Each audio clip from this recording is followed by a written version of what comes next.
Oh, let me let the siren go by. Wouldn't be Meddling Adults recording without a siren. Wouldn't be Meddling Adults recording without a siren.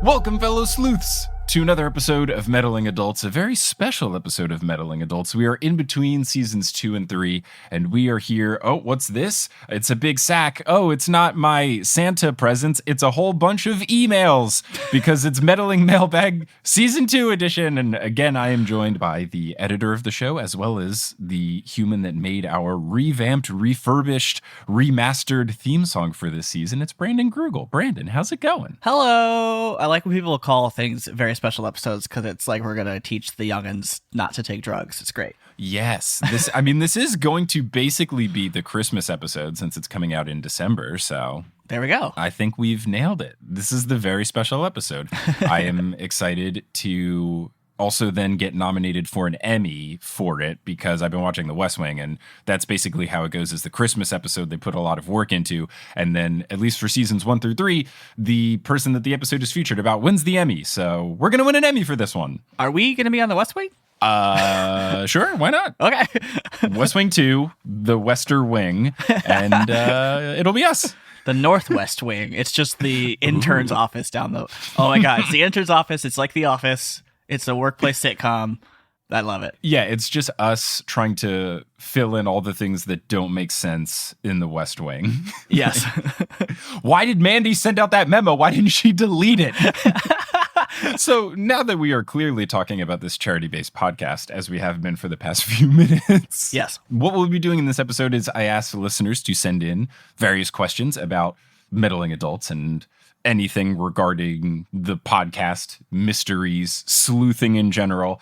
I have forwarded all of those to Brandon. I have not read them, so you'll get my genuine reactions. And then at the end of this episode, we are going to announce the winners of the Season 2 fundraiser. Woo! We had 2 winners for 2 Clue books, one of Clue Regular and one of Clue Junior, and we raised $375 just in this little fundraiser. So that's very exciting. So with that, plus, once we do all of the expense tabulation, we'll have another update later in between seasons 2 and 3 to say how much we were able to raise for all the charities. But that's for another day. Brandon, you want to hit me with some of those meddling mailbag questions? I do, very much so. And I want to start with what this writer calls a very important question. Okay, let's see if you can guess who sent this one in. I think this is the one email that I did read. Is it from Stephen Parra? It is. And Stephen asks, okay, good. Why is Brandon Grugel the best human? And I want your honest answer, Mike. Okay, I will give my honest answer. So have you heard of the podcast, The Honey Roast? Yeah. Okay, so I recorded an episode for that, I think 2 years ago, and it was never released, but I did send the audio, and you were the person that I honey roasted. So I just said nice things about you for like 20-something minutes. I didn't know that. I don't think it... Well, I didn't want to say anything because I was like, surely this episode will release at some point. I don't think it's happening anymore, and I don't think I still have the file. I'm not positive.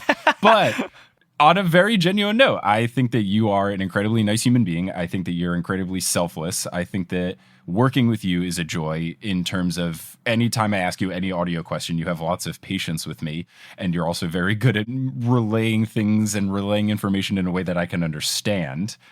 You never do it from a condescending nature, but then also just as a friend, you're a good person to talk to in terms of serious life stuff or just being goofy and shooting the shit or just, catching up. Like even before we started recording this, we spend a good 5 to 10 minutes just talking about like what Kelly and I are doing to go up to Canada to be with her sister when she gives birth to her son. So I appreciate having you as a person in my life, friend-wise and also work-wise. And the fact that we have known each other for not very long, but I would consider you one of my closest friends, I think is a testament to how much I like you. Wow, this is too much for me and my delicate constitution to handle this early in the morning. Thank you. Let's move swiftly ahead. Let's do another one that's just a comment real fast before we get into the questions. Let's do another one that's about me, Brandon Grudel. Something that I've never said in my entire life. So this is from Betsy. Betsy says, I just wanted to say that I also have a mom named Barb, and she loves this podcast. Yes. She was a big Encyclopedia Brown reader, and she calls me and tells me which mysteries she was able to figure out from Meddling Adults.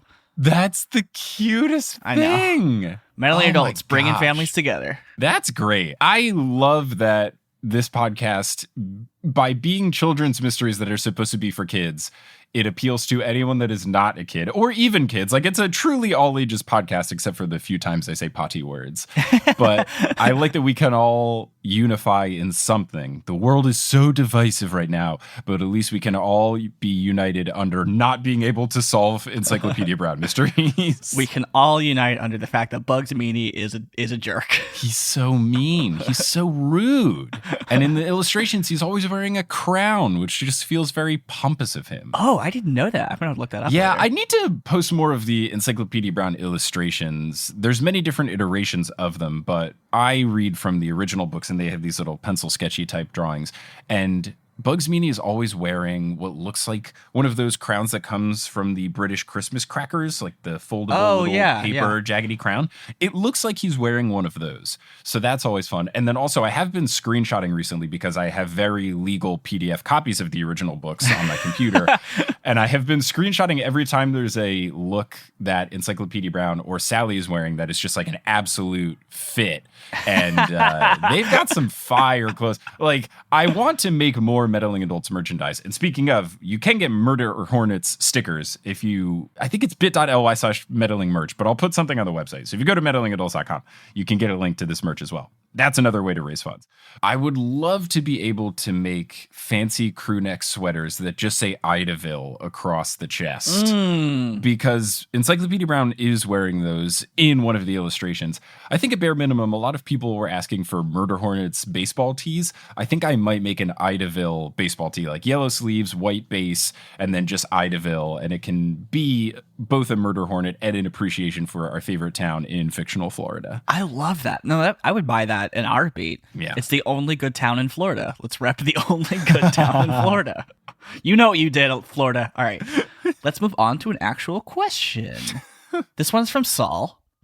Of the fictional young detectives you have read about for the show, which would you like to have as a mystery-solving partner? And their constraints are, you live in the same time and setting. Okay, if I'm going purely for I want to solve the mysteries as quickly and efficiently as possible, I'm picking Encyclopedia Brown because he's perfect. I think what my true answer would be for the intersection of getting the mysteries done and then also just seeming like a cool person to be around is I feel like Velma from Scooby-Doo is a great pick because she's going to get most of the mystery solving done. I will pick up her glasses when she drops them. She just seems like a very level-headed person. Like, to keep that wild ragtag group together, you need a glue person. 100%. And that feels like Velma to me. So I feel like she would just be a great person to be around. Yeah, I'm into that. Who would you pick?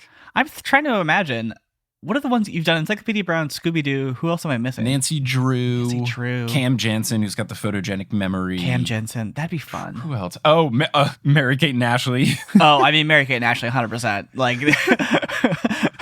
I would just want to meet them. They seem neat. I would probably honestly choose Velma, too, just because I want to live in the Scooby-Doo world. I think it's more fun because it's still, like, spooky and ghosty and all that stuff, but, like, it's never true.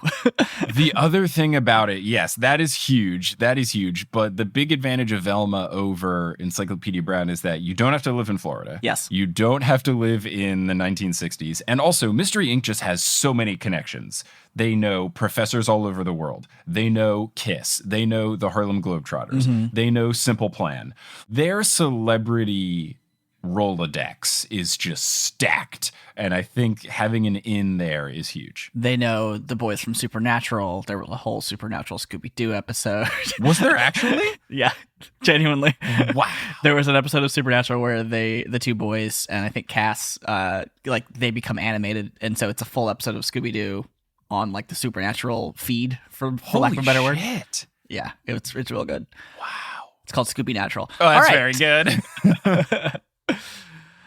Let's move on to Aaron's question. Which of the book series do you find the easiest to solve mysteries for? And I want this specifically pertains to you, not like which is the easiest, but what do you find the easiest? I mean, Clue Jr. is probably the easiest just because half of them are just very much aimed towards young children and very, very easy to solve.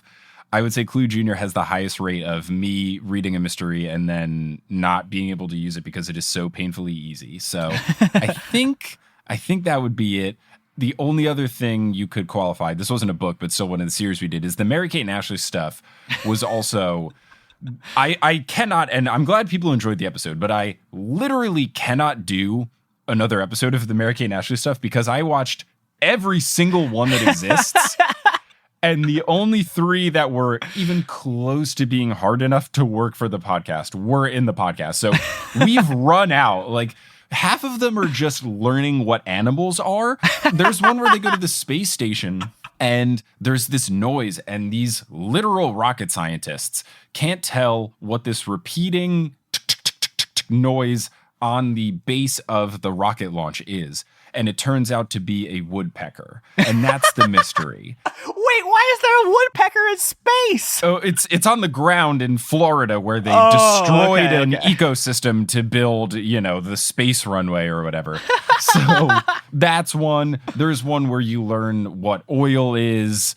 There's one where you learn what a volcano is. Half of them are just people calling them worriedly because they don't understand what's happening. There's one where they think it's ghost goo, but it turns out that the person in the house is a beekeeper, so it's just honey. So many How of do you them confuse those two things? Because people are ridiculous in Mary-Kate and Ashley. So those were just, so many of them were just, surely it's not this. And then it is. I like the idea of it's just a 5-minute movie where they go, hey, what's the sound at NASA? And they go outside. Oh, it's a woodpecker. We're super duper sleuthers. I guess there's a reason why Mary-Kate and Ashley aren't really in Hollywood anymore. Yeah, they solved every mystery, Yep. They just ran out of stuff to do. Yep. Let's move on to Nathan's question. Now, Mike, you might know Nathan as the dedicated listener and fellow Sleuths moderator. I do. He helps out with the Facebook group, which I forget to post weekly episode discussions to all of the time. I'm too good at avoiding Facebook. If we could all move away from Facebook, that would be wonderful. Thank you. That is my one request. Honestly, if I did not have podcast Facebook groups to moderate, I would not have a Facebook account. But Facebook is very weird, and you have to have a personal account to run business pages, which makes no sense. It does not make any sense. So we've talked about this a little bit last time, but let's talk about it a little bit more for Nathan. So Nathan asks, I've always wanted to know, how long does it take for an episode to be recorded? How much audio is usually cut out? And how many hours does it take to fully produce an episode? Thanks a ton and keep up all the amazing work. Can't wait to know what you're doing next. I also want to know what you're doing next, Mike. That would be wonderful. Redacted. Lawyers. So as far as recording, usually the recording entire process will take about 90 minutes. That captures me setting stuff up, getting the Google going, telling the guests what's up, stuff like that. Then the recording itself usually produces about an hour's worth of audio. I will then either run that audio or Brandon will run that audio through an audio cleanup software, which, depending on how rough the audio is, can take anywhere between 3 minutes and 12 years, I think sometimes it takes. And then Brandon edits that audio down from an hour to usually between 40 and 50 minutes. How long does it take you to do that first pass of audio editing? It depends on the episode for sure. Like if the audio is rougher, it does take longer. But probably I usually say like for every hour of raw audio, it takes about 4 hours of like good editing. So probably about half a day or so, maybe a day, if I'm being lazy. Yeah. And then Brandon will send that audio back to me, and then usually the night before posting, so Tuesday night, I will listen through it, just make sure there aren't any little things that found their way through, mostly just clicks, because my curse is that I'm really good at hearing clicks and I hate it. I wish I didn't have to bear this burden. But then also if there's anything I need to add on my end, like an ad read or stuff like that, announcements at the end, I will add that after the fact, after Brandon's edited it. I don't make Brandon have to edit every single thing that exists. And then I also just double check. Very rarely do I tweak anything because Brandon is a very good editor. I expect you to tweak things, so I tweak very minor, but it's not much at all in the grand scheme of things. And then I'll upload it, and that'll take maybe about 30 minutes to an hour just of uploading and typing in the description and putting hyperlinks to the charities and updating the website and scheduling a tweet to come out at 10 in the morning on Wednesday, all of that good stuff. So yeah, I think that's about all of in terms of just editing stuff. And then prep wise, in terms of preparing the mysteries, it just honestly depends on what book or viewing thing I'm doing and how quickly I get to 3 or 4 mysteries that work for the show. Sometimes I'll read 4 Encyclopedia Brown mysteries and all 4 work. Other times I have to read 3 books. Are you a fast reader? I don't know. I think so, but I've never really done a speed reading test since high school when I had to read Canterbury Tales, and I just did a speed reading app that let you show like one word every X amount of seconds or whatever. I can't believe you sped read Canterbury Tales. We had to read so much of that book. So much. It was so long. And Canterbury Tales was one of those classic, it was just like Crime and Punishment, where you would read 12 pages and be like, oh, so that guy walked out of a house. And it would be 12 pages. So it's in a different language. Raskolnikov, man, that guy would take 12 pages to walk down his damn stairs because he would just be like, oh, Lizaveta the louse. Like, okay, we get it. You killed someone.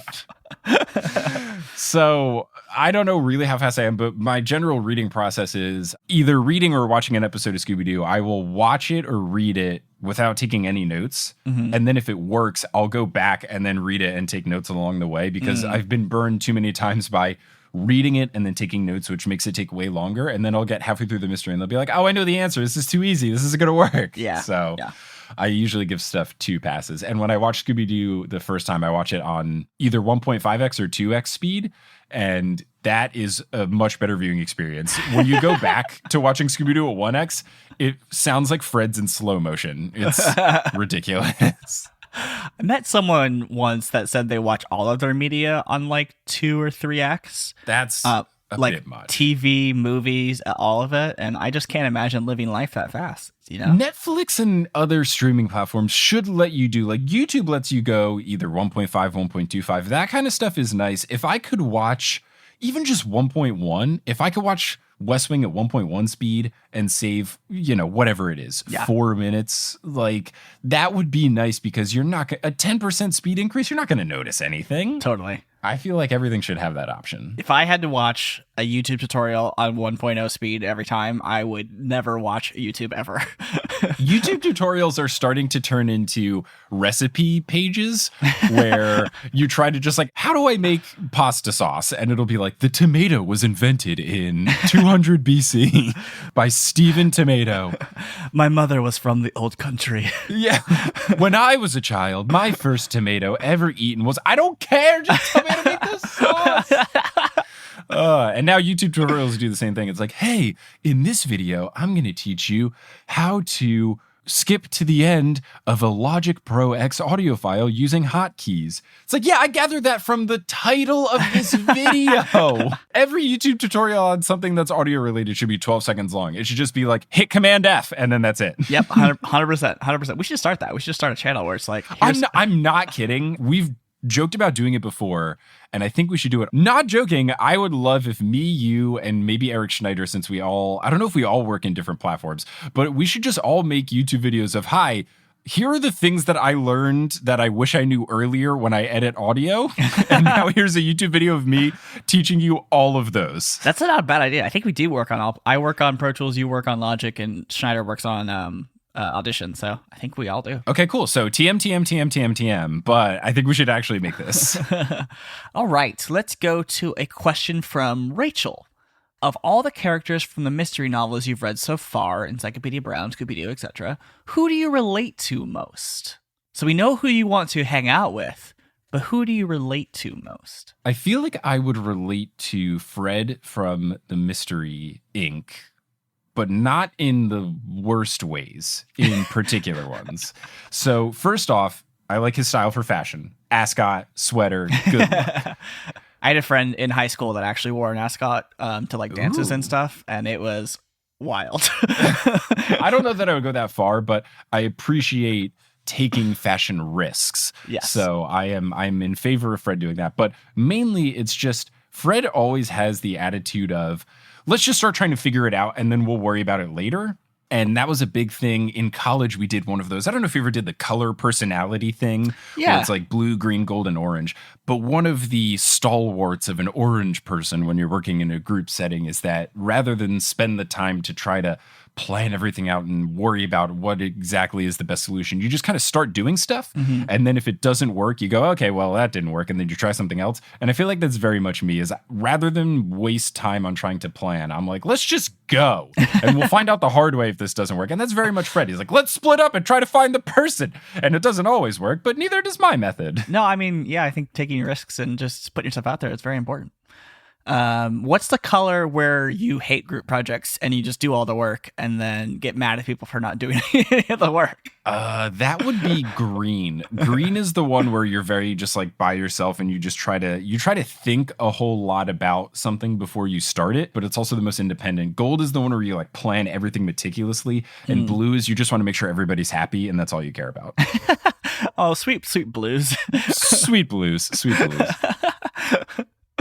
All right. I think let's move on to our last question. And then this was a little bit open-ended. Oh, wait. Who do you relate to for all the mystery people? I think I probably relate. No, that's not true. I relate to Daphne because people steal me all the time. I was going to say new Daphne. New but Daphne's I'm not as, great. I love new Daphne. Yeah, but I'm not as like cool or suave or like, like fashion-y cool, I think the key tenet of new Daphne is more of just surprising people with the things she knows. So maybe you could take that. Yeah, I do kind of like the new Daphne where like she just sort of like hangs out and then like drops some knowledge every now and again, you know?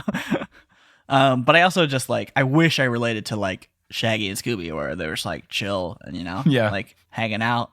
Don't worry about much. Eating either food or dog treats, the world will never know. Yep.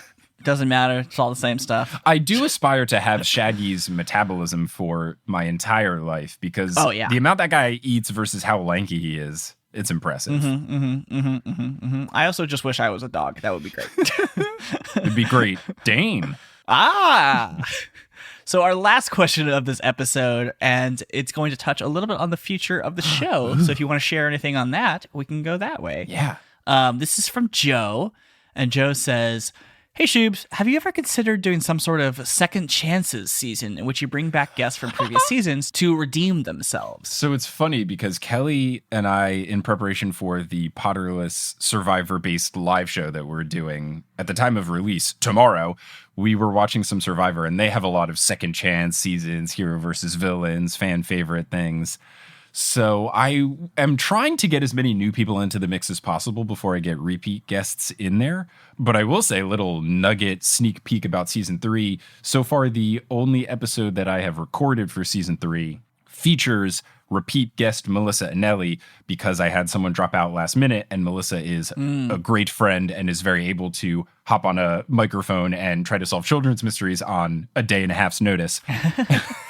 Bless you, Melissa. She was able to fight for redemption. I will not say whether or not she won because that would make the episode less exciting. But her episode does come down to a very close decision, so it becomes dramatic. I could see a world where we do Meddling Adults for as many seasons as Survivor has done, and we do, multitude round of all of the losers facing against each other. Like, that could be very fun. So I could see it happening for sure. I don't think it would be till much later down the road just because I'm trying to get as many new people into the mix as possible because it's nice for me with my other two podcasts, with Potterless and Horse, both being ones where you at least have some sort of qualification that you have to get for guest on the show. It's very freeing for me now to have a podcast where there are no qualifications to be on Meddling Adults at all. Like, the only thing that people need to be able to do is be on the podcast and then pick a charity. And that's really it. So it's nice for me to not be like, oh, I really like this person, but they don't know anything about Harry Potter, or like, oh, I like this person, but they don't care about basketball.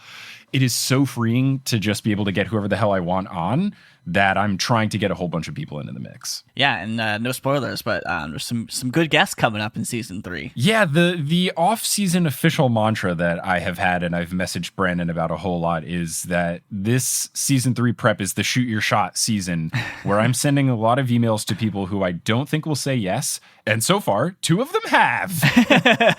So I'm trying to get some high-profile podcasters into the mix.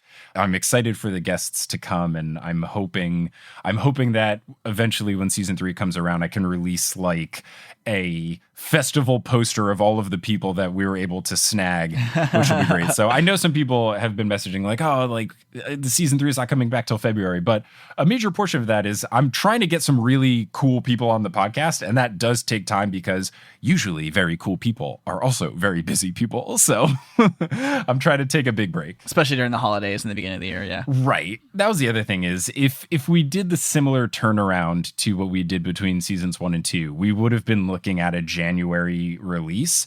And I've already had one of the people who we were going to try to do a recording say, hey, with Thanksgiving and Christmas, can we just do this in January? So that was a factor as well. Yeah, that makes sense. Can I pitch you an idea? Yes. Season 5 of Meddling Adults, Tournament of Champions. Oh, so winner stays. Yeah, winner stays, and then he has the loser brackets too. I think that could be very fun. I do want to get to a world where we start theming the seasons of Meddling Adults. I have joked with you at some point about doing Meddling Adults Vice, where we change the logo's colors to be like exactly the Miami Heat Vice jerseys, reminiscent of the Miami Vice show from the 80s. We revamp the intro song to sound like Take on Me by Aha. All of the mysteries are books written in 1980. I love it. I think it would be great. I would love to do different themed stuff and, change the artwork and the music just for the season. So I think it could be very fun to try to do. A Tournament of Champions could be very, very fun, especially if we get to the point, if we want to really go like Taskmaster, Champion of Champions, it's a season just explicitly of winners. Could be a really good time to find who is the truest sleuth. I love that. And then season 6 is Tournament of Losers, and it's just me and Julia. Actually, I think I won. No, you won. Don't worry. So you won. Lauren and Julia.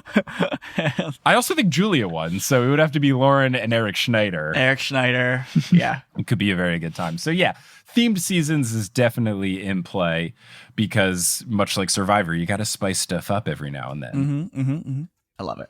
Well, thank you all for your questions. They're always wonderful. Yes. And now we get to announce the fundraisers. Yeah, what else do we need to know? We need to know who won. So a huge shout out to everyone that gave for this season 2 fundraiser by going to paypal.me/meddlingadults and giving some money. People also wrote really nice messages when they gave the donations too, which was great. So shout out so much to everyone who did that. And then also everyone who's contributed either with the Patreon or bought merchandise. Again, bit.ly/meddling merch. If you want to get that Ida Deville Murder Hornet sticker.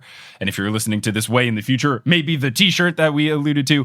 But for this particular fundraiser, we raised $375 additional dollars, which will get added to all the other funds that we were able to raise this season. And our 2 winners, drum roll please.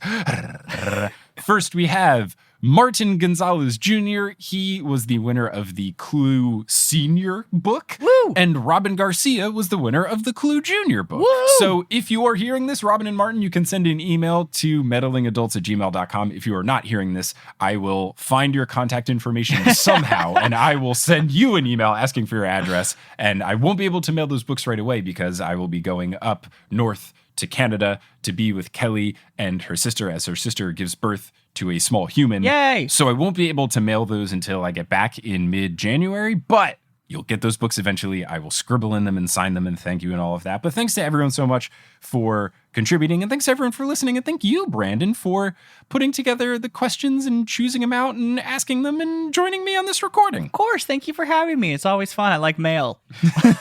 Mail is a good time. Well, Brandon, thanks again. Listeners, thank you again. And, it's always a good time to go over some digital mail questions with you, Brandon, a wonderful meddling adult. Well done.